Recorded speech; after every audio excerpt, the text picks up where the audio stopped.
அனைத்து உரிமை குரல் நண்பர்களுக்கும் வணக்கம். 10 மாதத்தில் சீமானுடைய வளர்ச்சி அப்படின்றது கிட்டத்தட்ட 85 மடங்கு வளர்ந்திருக்கு அப்படின்னு SSN சர்வே பார்த்தீங்கன்னா ஒரு புதிய தகவலை தற்போது வெளியிட்டிருக்காங்க. இது குறித்த முழுமையாக போறோம், வாங்க பார்க்கலாம்.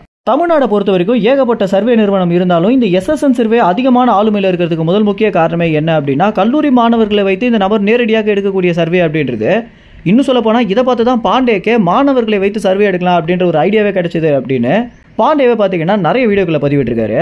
ஏன்னா மாணவர்கள் நேரடியாக அரசியல் குறித்து பேசும்போது அதற்கு பதில் சொல்றதுக்கே மக்கள் அதிக அளவில் ஆர்வம் கொடுக்குறாங்க அப்படின்றத இந்த SSN நிறுவனம் தான் பார்த்தீங்கன்னா கண்டறிந்து நிறைய சர்வேக்களையும் வெளியிட்டு வந்துட்டு இருக்காங்க. இந்த வகையில் கடந்த 10 மாதங்களில் சீமானுடைய வளர்ச்சி 85 மடங்கு தொற்றுக்கு அப்படின்னும், குறிப்பா சென்னையில் இருக்கக்கூடிய முக்கியமான பகுதிகள், அதாவது வல்லூர் கோட்டம், நுங்கம்பாக்கம், மெரினா கடற்கரை, இன்னும் நிறைய பகுதிகளில் இருக்கக்கூடிய கல்லூரி மாணவர்களை வைத்து தற்போது எடுத்திருக்கக்கூடிய இந்த சர்வே படி பார்க்கும்போது சீமானுடைய வளர்ச்சி டெல்டா பகுதிகள் மட்டும் இல்லாம சென்னையிலையும் பார்த்தீங்கன்னா அதிகமான வளர்ச்சியாக தான் இருக்கு அப்படின்னும், தற்போது தமிழ்நாட்டில் இருக்கக்கூடிய பெரும்பாலான கல்லூரி மாணவர்கள் சீமானுக்கு மட்டும் தான் தங்களுடைய ஆதரவு கொடுக்குறாங்க அப்படின்றது தான் தற்போது SSN நிறுவனம் வெளியிட்டிருக்கக்கூடிய தகவலாக இருக்கு.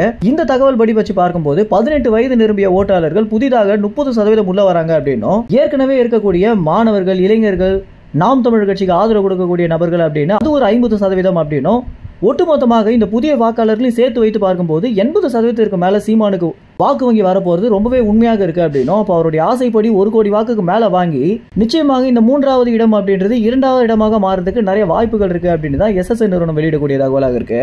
மேலும் இந்த தகவல் எந்த அளவுக்கு உண்மை அப்படின்னு பார்க்கும்போது இதே தகவலை தான் பார்த்தீங்கன்னா பாண்டேவும் ஒரு வாரத்திற்கு முன்பாக வெளியிட்டிருந்த சர்வேல கருத்து கணிப்பாக இருந்துச்சு. இதை வச்சு பார்க்கும்போது இவங்க இருவருமே சென்னையில எல்லா பகுதிகளுமே கவர் பண்ணி தான் இந்த ரிசல்ட்டை வெளியிட்டிருக்காங்க அப்படின்னு தெரிய வந்திருக்கு. மேலும் 2024 தேர்தலுக்காக சீமான் எந்த அளவுக்கு தயாராக இருக்காரு அப்படின்னு நம்ம எல்லோருக்குமே தெரிஞ்சிருக்கும். மே அல்லது ஜூன்ல பாத்தீங்கன்னா இந்த ஒரு தேர்தல் நடக்கும் அப்படின்னு எதிர்பார்க்கப்படுது. இந்த ஒரு தேர்தல் அப்படின்றது உண்மையிலேயே நாம் தமிழ் கட்சிக்கு எந்த அளவுக்கு ஆளுமை இருக்கு அப்படின்றத காட்ட போற ஒரு தேர்தலாக தான் பார்க்கப்படுது. மேலும் இந்த தகவல் குறித்து என்ன நினைக்கிறீங்க அப்படின்ற உங்க கருத்துக்களை கமெண்ட்ஸ்ல தெரிவிங்க. நன்றி, வணக்கம்.